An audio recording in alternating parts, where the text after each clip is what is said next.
dos aspectos que me atraiu muito no trabalho do Maurício foi a seriedade com que ele desenvolve esses trabalhos, porque ele vai fundo nas pesquisas e ele procura ler os autores que fizeram as últimas publicações.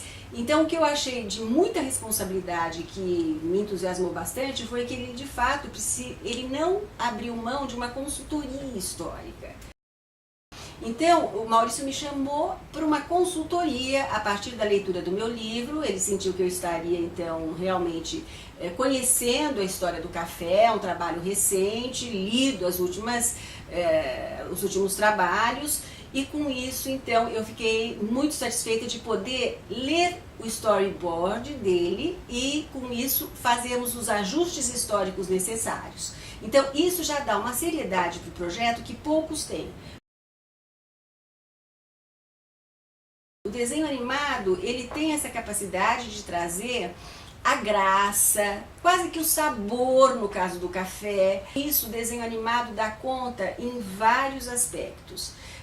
Essa movimentação do café, essa presença constante, ela pode melhor ser ilustrada através desta animação, que é o que comunica ao jovem, ao adulto, ao praticamente avançado em idade ou a melhor idade, enfim, ele é um comunicador universal.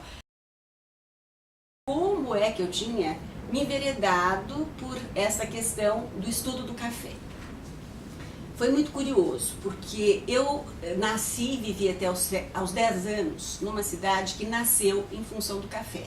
É a cidade de Marília, na Alta Paulista, uma cidade da praticamente última frente pioneira do café, e que com isso o café fazia parte, não evidentemente na forma de tomar, porque eu era uma criança, não se tomava café como criança, salvo o café com leite de manhã, que a minha avó me dava, mas de qualquer forma, com o passar dos anos, quando eu vim fazer história aqui em São Paulo, eu percebi que realmente, para a história de São Paulo, o café definia e me explicava todo o processo histórico, não só do café enquanto cultura, enquanto economia, mas da própria história do Brasil. Afinal de contas, eu moro num estado que tem toda essa expressão econômica e que nasceu fundamentalmente do café.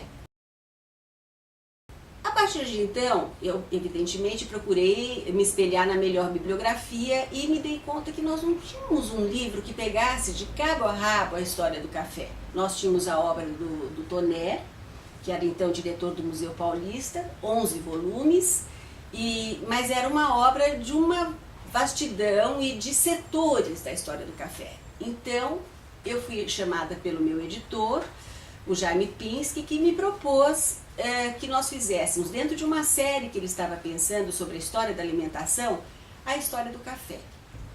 Eu me entusiasmei de pronto, pelo menos eu toquei em todas as questões, desde o nascimento do café na Etiópia, sua passagem para a Arábia, para o Iêmen, depois toda a sua disseminação pela Europa, mais tarde pelos Estados Unidos, mas antes disso, chegando das colônias francesas, holandesas e, no caso, vindo através da Guiana Francesa pelo Brasil, em circunstâncias sempre muito pitorescas.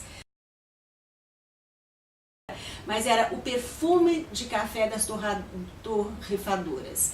Praticamente todas as esquinas tinham torrefadoras de café. Então era um perfume que impregnou minha infância. Era alguma coisa que me agradava, me agrada até hoje. Eu não abro mão de nada, nenhuma receita que tenha café, bala de café, bolo de café.